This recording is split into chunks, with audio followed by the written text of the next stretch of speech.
আজিৰ সন্ধিৰ প্ৰথমটো গুৰুত্বপূৰ্ণ খবৰ ওলাই আহিছে নতুন হিট এণ্ড ৰান আইনৰ বিৰুদ্ধে মটৰ শ্ৰমিক ইউনিয়ন কৰ্মবিৰতিৰ ফলত স্তব্ধ ৰাজ্যৰ যাতায়াত ব্যৱস্থা। আজি পুৱাৰে পৰা 5 বজাৰ বন্ধ যাত্ৰীবাহী বাছৰ লগতে অ'লা উবেৰ চলাচল। বন্ধ হৈ পৰিছে চিলিণ্ডাৰ তেল পৰিবাহী বাহনৰ চলাচলো। স্তব্ধ হৈ পৰিল পৰিবহণ ব্যৱস্থা। অসম মটৰ শ্ৰমিক ইউনিয়ন আৰু পেট্ৰলিয়াম মজদুৰ ইউনিয়নৰ কৰ্মবিৰতিৰ ফলত স্তব্ধ হৈ পৰিছে ৰাজ্যৰ সকলো যাতায়াত সেৱা। অসমৰ উত্তৰ পূৰ্বত 48 ঘণ্টাৰ বাবে কৰ্মবিৰতি ঘোষণা কৰা হৈছে, অৰ্থাৎ দুদিনৰ বাবে স্তব্ধ হৈ পৰিব যাতায়াত ব্যৱস্থা। আজি পুৱা 5 বজাৰ পৰা বন্ধ হৈ পৰিছে যাত্ৰীবাহী বাছৰ লগতে অ'লা উবেৰৰ চলাচল।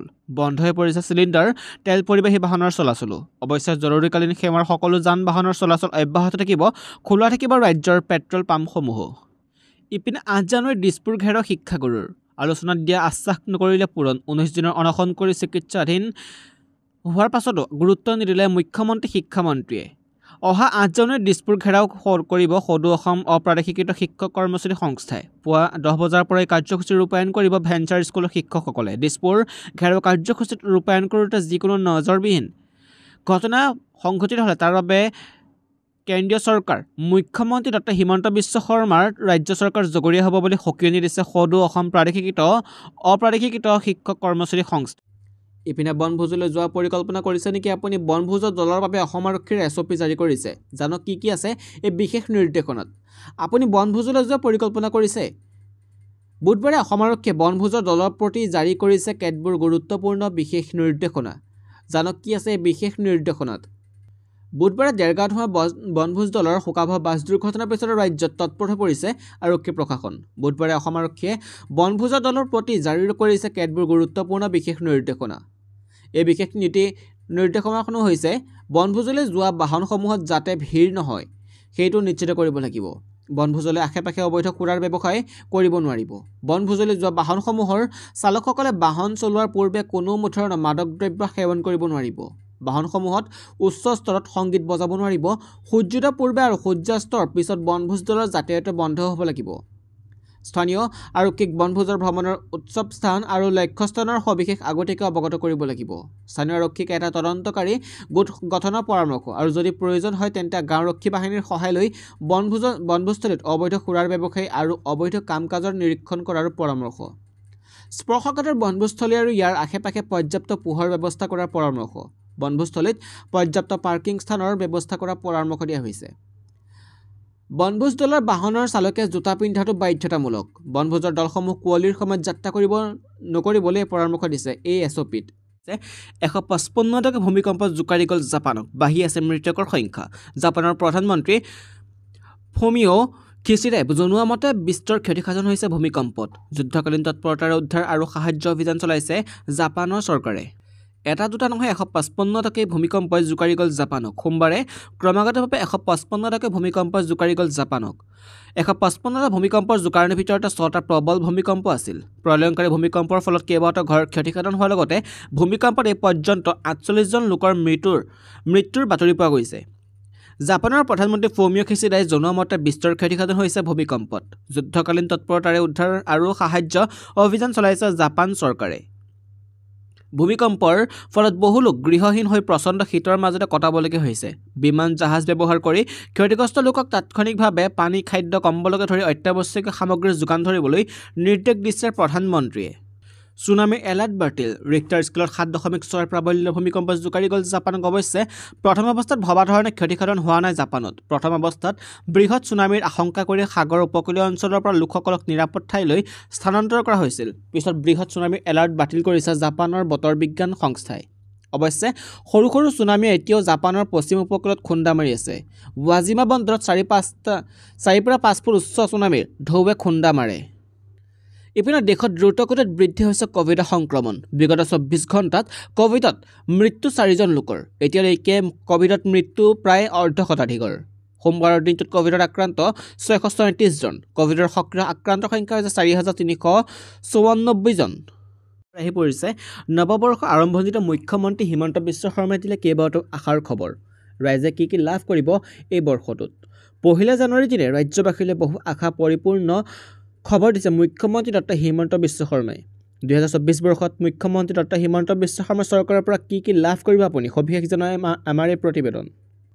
আশা প্ৰত্যাশাৰ মাজে আৰম্ভ হ'ল আন এটা নতুন বছৰ। পোৱা নোপোৱাৰ মাজতে বিদায় ল'লে আন 2024 বৰ্ষত নতুন পৰিকল্পনা নতুন উদ্যমেৰে প্ৰতিগৰাকী আৰম্ভ কৰিছে 2024 বৰ্ষটো। 1 জানুৱাৰীৰ দিনাই ৰাজ্যবাসীলৈ বহু আশাৰ পৰিপূৰ্ণ খবৰ দিছে মুখ্যমন্ত্ৰী ডক্টৰ হিমন্ত বিশ্ব শৰ্মাই। 2024 বৰ্ষত মুখ্যমন্ত্ৰী ডক্টৰ হিমন্ত বিশ্ব শৰ্মাৰ চৰকাৰৰ পৰা কি লাভ কৰিব আপুনি? গুৱাহাটী উত্তৰ গুৱাহাটী দলং 28 ফেব্ৰুৱাৰীৰ দিনা ৰাইজৰ বাবে মুকলি হ'ব। গুৱাহাটী উত্তৰ গুৱাহাটী দলঙৰ এটা অংশ গুৱাহাটীবাসীক যান-জঁটৰ সমস্যাৰ পৰা ৰেহাই দিয়াৰ ক্ষেত্ৰত অতি গুৰুত্বপূৰ্ণ হ'ব গুৱাহাটী উত্তৰ গুৱাহাটী দলং। শিক্ষা ক্ষেত্ৰত নতুন জাগৰণ 2024 বৰ্ষতো ৰাজ্যৰ শিক্ষা ব্যৱস্থাৰ বাবে অতি গুৰুত্বপূৰ্ণ বছৰ। এই বৰ্ষতেই ৰাজ্যৰ 500খন হাইস্কুল দিয়া হ'ব নতুন ৰূপ। আনহাতে 100খন চাহ বাগিচাত নিৰ্মাণ হ'ব বিদ্যালয়। ৰঙালী বিহুৰ পূৰ্বে 200খন হাইস্কুল নিৰ্মাণ কাৰ্য আৰম্ভ হ'ব। উদ্যোগত মাইলৰ খুঁটি 2024 বৰ্ষতো ৰাজ্যৰ ঔদ্যোগিক ক্ষেত্ৰৰ বাবে হ'ব এক মাইলৰ খুঁটি। এই বৰ্ষতেই অসমত 2-3টা কোম্পানীয়ে বৃহৎ বিনিয়োগ কৰিব। ঐতিহাসিক প্ৰকল্প এই বৰ্ষতে ৰাজ্যৰ কেইবাটাও ৰাজহুৱা খণ্ডৰ প্ৰতিষ্ঠান ঐতিহাসিক প্ৰকল্প হিচাপে বিবেচনা হ'ব।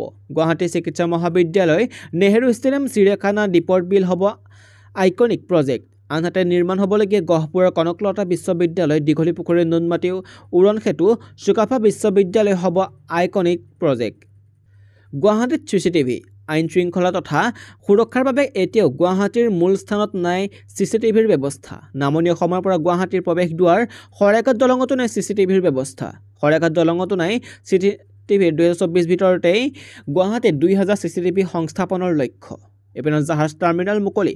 আগন্তুক 3 মাহৰ ভিতৰত সম্পূৰ্ণ হ'ব গুৱাহাটীৰ পাণবজাৰত নিৰ্মীয়মান জাহাজ টাৰ্মিনেল। গুৱাহাটী সৌন্দৰ্য বহনৰ বাবে জাহাজ টাৰ্মিনেলৰ নতুন দিশৰ সূচনা কৰিব। বিশুদ্ধ খোৱা পানী আজিৰে পৰা মহানগৰীৰ ভিন্ন প্ৰান্তত দূৰ হ'ব পানীৰ সমস্যা। আজিৰে পৰা গুৱাহাটীৰ 13,000 লোকক দিয়া হ'ব বিশুদ্ধ পানী যোগান।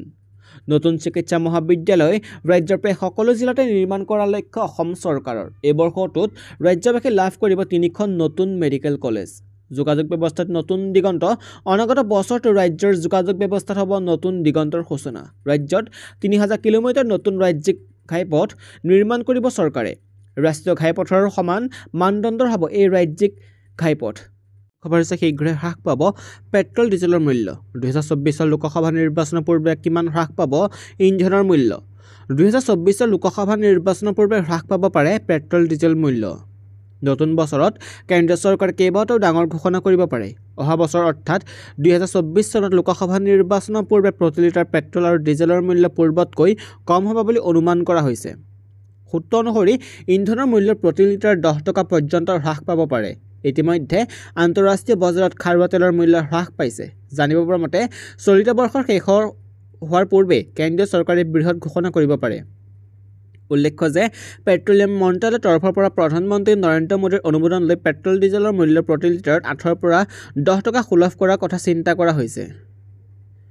2022 চনৰ 6 এপ্ৰিলৰ পৰা পেট্ৰল ডিজেলৰ মূল্য কোনো বিশেষ পৰিৱৰ্তন হোৱা নাই। বিগত বৰ্ষত মে' মাহত প্ৰতি লিটাৰ পেট্ৰলত 8 টকা আৰু ডিজেলত 6 টকা হ্ৰাস পাইছিল। বৰ্তমান পেট্ৰল ডিজেলত Indian oil, Bharat petroleum, Hindustan petroleum লাভ অধিক হৈছে। ইয়াৰ পূৰ্বে 58,198 কোটি টকাৰ লাভ হৈছিল। বৰ্তমান গুৱাহাটীত প্ৰতি লিটাৰ পেট্ৰলৰ মূল্য 98.08 টকা আৰু ডিজেলৰ মূল্য 90.33 টকা। ইপিনে ডাঙৰ ঘোষণা দিছে মোদী চৰকাৰ। কৰ্মচাৰীৰ DA ফিটমেণ্ট ফেক্টৰৰ লগতে দৰমহা বৃদ্ধিৰ সম্ভাৱনা। কেন্দ্ৰীয় চৰকাৰৰ কৰ্মচাৰীৰ বাবে নতুন বছৰত অতি গুৰুত্বপূৰ্ণ হ'বলৈ গৈ আছে। নতুন বছৰটোত কেন্দ্ৰীয় চৰকাৰৰ কৰ্মচাৰীৰ বাবে বহুত বিশেষ হ'ব। কেন্দ্ৰীয় বাজেটত কৰ্মচাৰীৰ বাবে ডাঙৰ ঘোষণা কৰিব পাৰে, যিয়ে কেইবা লাখ কৰ্মচাৰীৰ ওপৰত ইতিবাচক প্ৰভাৱ পেলাব পাৰে বুলি আশা কৰা হৈছে। মোদী চৰকাৰৰ পৰা কেন্দ্ৰীয় চৰকাৰৰ কৰ্মচাৰীসকলক এক প্ৰকাৰ সুখৰ খবৰ আহিব পাৰে বুলি এটা অতি গুৰুত্বপূৰ্ণ সংকেত পোৱা গৈছে। কৰ্মচাৰীৰ DA ফিটমেণ্ট ফেক্টৰ বৃদ্ধি পাব পাৰে, লগতে তেওঁলোকৰ বৰ্তমানৰ দৰমহা বৃদ্ধি হোৱাৰ সম্ভাৱনা আছে। অৱশ্যে এনে কোনো বক্তব্য কেন্দ্ৰ এতিয়ালৈকে ৰাজহুৱা কৰাৰ নাই। 2024 জানুৱাৰী মাহত কেন্দ্ৰীয় চৰকাৰৰ কৰ্মচাৰীসকলৰ DA 4% বৃদ্ধি পাব বুলি আশা কৰা হৈছে। বৰ্তমান কেন্দ্ৰীয় চৰকাৰৰ 46% কৰ্মচাৰী DA আৰু DA লাভ কৰি আছে। যদি DA 4% বৃদ্ধি পায় তেন্তে মুঠ DA লাভ 50% হ'ব। দীৰ্ঘদিন ধৰি কেন্দ্ৰীয় চৰকাৰৰ কৰ্মচাৰী DA ফিটমেণ্ট ফেক্টৰ বৃদ্ধিৰ বাবে দাবী কৰি আহিছে। এইবাৰ ফিটমেণ্ট ফেক্টৰত প্ৰায় 3 গুণ বৃদ্ধি হ'ব পাৰে বুলি আশা কৰা হৈছে। বৰ্তমান কেন্দ্ৰীয় চৰকাৰৰ কৰ্মচাৰীয়ে 2.60 6 গুণ ফিটমেণ্ট ফেক্টৰ লাভ কৰি আছে। দিয়ে ফিটমেণ্ট ফেক্টৰ বৃদ্ধিৰ ফলত লাখ লাখ কৰ্মচাৰীৰ ওপৰত ইতিবাচক প্ৰভাৱ পৰিব পাৰে। আশা কৰা হৈছে যে 2024 আৰম্ভণিতে হ'ব লগা কেন্দ্ৰীয় বাজেটত এক ডাঙৰ ঘোষণা কৰা হ'ব পাৰে। 2 মাঘৰ পৰা অসমত নতুনকৈ 42 লাখ পৰিয়ালক ৰেচন কাৰ্ড দিয়া হ'ব। এইবাৰ কোনে কোনে লাভ কৰিব ৰেচন কাৰ্ড? ভাৰতৰ প্ৰধানমন্ত্ৰী নৰেন্দ্ৰ মোদীৰ নেতৃত্বত চৰকাৰে সাধাৰণ জনতা উপকৃত হোৱাকৈ বিভিন্ন আঁচনি ৰূপায়ণ কৰিছে। কিন্তু কিছুমান হিতাধিকাৰীয়ে নিজৰ অজ্ঞতাৰ বাবে অথবা অন্যান্য কাৰণত এই সুবিধা ল'ব পৰা নাই। সেই উদ্দেশ্যে বিকশিত ভাৰত সংকল্প যাত্ৰাৰ জৰিয়তে এই সুবিধা প্ৰদানৰ বাবে পঞ্চায়তে এই কাৰ্যসূচী ৰূপায়ণ কৰা হৈছে, যাতে কোনোৱে প্ৰাপ্যৰ সুবিধাৰ পৰা বঞ্চিত নহয়। তদুপৰি অহা 2 মাঘৰ পৰা নতুনকৈ 42 লাখ লোকক ৰেচন কাৰ্ড দিয়াৰ ব্যৱস্থা কৰা হ'ব। শনিবাৰে বিয়লি টিহুৰ বৰগাঁও মথুৰাপুৰৰ ৰণাকুছি নৱোদয় বিদ্যাপীঠ প্ৰাংগণত টিহু উন্নয়ন খণ্ডৰ উদ্যোগত আয়োজিত বিকশিত ভাৰত সংকল্প যাত্ৰাৰ কাৰ্যসূচীত অংশগ্ৰহণ কৰি কেবিনেট মন্ত্ৰী ৰঞ্জিত কুমাৰ দাসে এই মন্তব্য কৰে। মন্ত্ৰীগৰাকীয়ে কাৰ্যসূচীত উপস্থিত থকা ৰাইজৰ লগত মত বিনিময় কৰাৰ লগতে ৰাইজৰ সমস্যাসমূহ সমাধান কৰাৰ বাবে চক্ৰ বিষয়া আৰু খণ্ড উন্নয়নৰ বিষয়াক নিৰ্দেশ দিয়ে। এই কাৰ্যসূচীত মন্ত্ৰীগৰাকীৰ লগত নলবাৰী জিলাৰ বিজেপিৰ উপসভাপতি দুলাল দাস, টিহু মণ্ডল বিজেপিৰ সভাপতি জ্যোতিষ শৰ্মা, টিহু ৰাজহ চক্ৰ বিষয়া বিভাস পাঠক, সংলগ্ন চক্ৰ বিষয়া উপাসনা ডেকা, খণ্ড উন্নয়ন বিষয়া বিকাশ ৰয়, নলবাৰী জিলা পৰিষদৰ মুখ্য কাৰ্যবাহী বিষয়া মুন গগৈৰ লগতে বহুকেইগৰাকী লোকে অংশগ্ৰহণ কৰে কাৰ্যসূচী।